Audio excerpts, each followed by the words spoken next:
جب بھی ایک مسلمان کہیں سفر کرتا ہے تو سفر میں قصر بہت زیادہ ضروری ہو جاتی ہے. تو مفتی صاحب ہم آپ سے یہ جاننا چاہیں گے کہ قصر جو ہے اس کے کیا احکام ہیں ایک مسلمان پر؟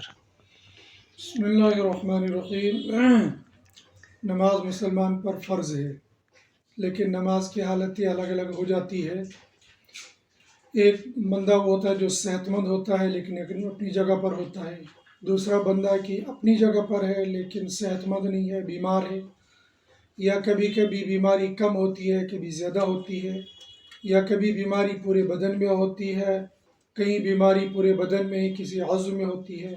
تو ہر اعتبار سے مسائل الگ الگ ہوتے ہیں. تو ایک مسئلہ وہ ہے کہ جب انسان مقام پر نہ ہو بلکہ سفر میں ہو تو سفر کی نماز کے احکام الگ ہیں. بندہ جب اپنی جگہ پر جہاں پر وہ رہتا ہے اس جگہ سے جب وہ باہر نکلے گا تو جہاں پر وہ رہتا ہے وہ دو جگہ ہو سکتی ہے، یا تو وہ کوئی گاؤں اور دیہات ہو سکتا ہے یا وہ شہر ہو سکتا ہے. اگر بندہ گاؤں اور دیہات میں رہتا ہے تو پھر وہاں اعتبار ہوگا وہاں کی جو اس کی جامع مسجد ہے یا جو اس کی عیدگاہ ہے. جب وہ اس باؤنڈری سے باہر نکل جائے گا تو یہ بندہ مسافر ہو جائے گا، لیکن تب جب اس نے 77 کلومیٹر دور جانا ہوگا. اور اگر یہ بندہ گاؤں دیہات میں نہیں بلکہ شہر میں ہے تو شہر میں اب شہر کی منسپلٹی کا اعتبار ہوگا کہ جب بندہ منسپلٹی سے باہر نکلے گا اور دور اس کو اتنا دور جانا ہے جس کو شرعی سفر کہتے ہیں، اور کلومیٹر کے اعتبار سے وہ 77 یا 78 کلومیٹر بنتا ہے. جب یہ اس باؤنڈری سے باہر نکلے گا یہ ہو گیا مسافر. اب یہ یہاں سے گھر سے نکلنے کے بعد اس باؤنڈری سے باہر ہونے کے بعد جو بھی نماز اس کو وہاں پہنچنے تک آئیں گی ان نمازوں میں کرے گا یہ قصر. قصر ہوتی ہے ظہر میں، عصر میں اور عشاء میں. مغرب میں اور فجر میں قصر نہیں ہوتی ہے. قصر کہتے ہیں 4 فرضوں کی جگہ 2 فرض پڑھ لینا. جب یہ تنہا پڑھ رہا ہوگا یا چند مسافر ایک ساتھ ظہر کی جماعت پڑھیں گے تو یہ 4 کی جگہ 2 پڑھیں گے. ایسے ہی عصر کی نماز میں بھی 4 کی جگہ 2 پڑھیں گے، عشاء میں بھی 2 پڑھیں گے. فجر پوری پڑھ لیں گے، 2 سنتیں 2 فرض، اور ایسے ہی مغرب بھی فرض پوری پڑھ لیں گے 3 رکعت. ان تمام نمازوں میں فجر کے علاوہ سنتوں کے لیے اس کو اختیار ہوگا. اگر یہ بیٹھے ہوئے کسی جگہ پر تو اگر یہ سنت پڑھ لیں گے تو ان کو ثواب ملے گا. اگر یہ جان بوجھ کر بھی سنتیں نہیں پڑھیں گے ان پر کوئی گناہ نہیں ہوگا. البتہ عشاء کی نماز کے بعد جو 3 وتر ہوتے ہیں ان 3 وتروں کو پڑھنا ضروری ہے. 2 فرض اور 3 وتر، سنت نوافل، یہ سب اس کو اختیار ہوگا. یہ ہو گیا گھر سے نکل کر وہاں پہنچنے تک جہاں اس کو جانا ہے 77 یا اس سے زیادہ کلومیٹر. اب دوسرا مسئلہ یہ آتا ہے کہ بندہ جہاں پر جا رہا ہے وہاں پر پہنچنے کے بعد اب اس نے رہنا ہے. رہنے کی مدت بھی شریعت نے متعین کر دی ہے. اگر اس نے یہاں پر رہنا ہے 14 دن یا 14 دن سے کم تو ان تمام دنوں میں قصر ہی نماز پڑھتا رہے گا. لیکن اگر اس نے رہنا ہے 15 دن یا 15 دن سے زیادہ تب یہ قصر کی جگہ مکمل نماز پڑھے گا جیسے یہ گھر میں نماز پڑھتا تھا.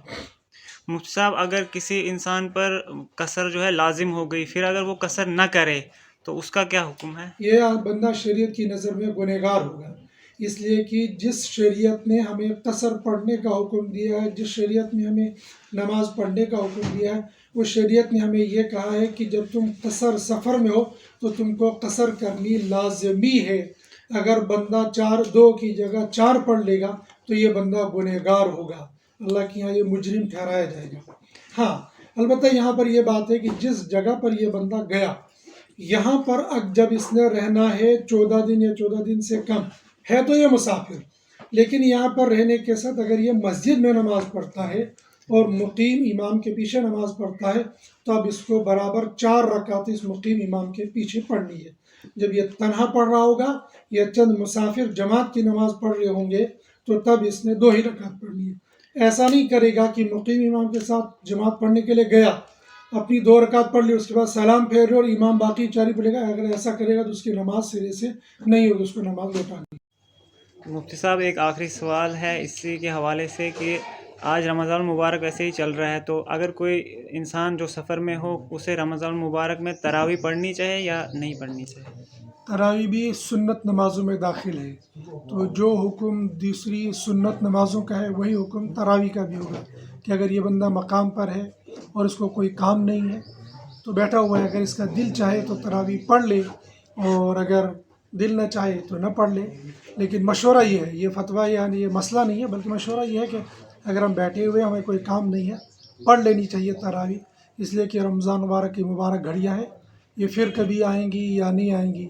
آج ہر نفل کا ثواب فرض کے درجے میں ہوتا ہے، اور ایک فرض کا ثواب 70 فرضوں کے برابر میں ہوتا ہے۔